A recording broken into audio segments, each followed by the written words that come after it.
6 years after the post-election violence, internally displaced persons are still waiting for justice and reparation. According to an Amnesty International report released today, victims still feel disillusioned and frustrated that perpetrators are still at large. Amnesty International has recommended that the Kenyan government shows its commitment to the process by supporting proceedings at the International Criminal Court and ending efforts to halt prosecutions in Kenya. KTN's Wilkis Tanyabwa has more. 6 years after the post-election violence erupted in Kenya, internally displaced persons still lament that they have been forgotten by the rest of the country. Their plight now reflected in a report released by Amnesty International. The post-election chaos claimed the lives of over 1,000 people and led to the displacement of over 600,000 others.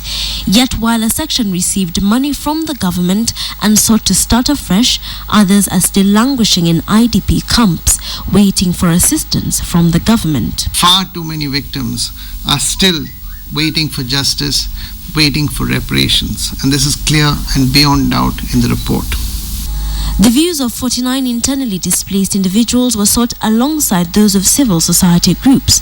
The majority revealed that they were frustrated by the knowledge that the perpetrators of the violence were still at large.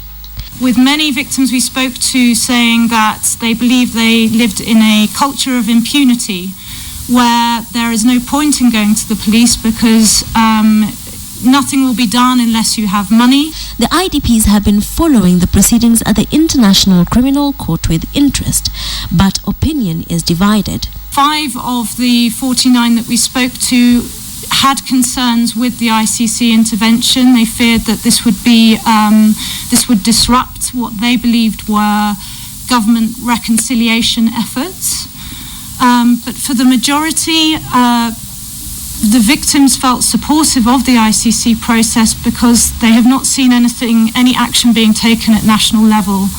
This now prompting Amnesty International to make a raft of recommendations, among them that the country launch further investigations into the 4,000 case files that lack evidence, that the country establishes a reparations program, and as a sign of its commitment, that the Kenyan government cooperate fully with the ICC and end all efforts to halt the ICC's investigations in Kenya. 6 years after the violence that led to their displacement, the internally displaced still wait for promises made to be fulfilled. Wilkis Tanyabwa, KTN.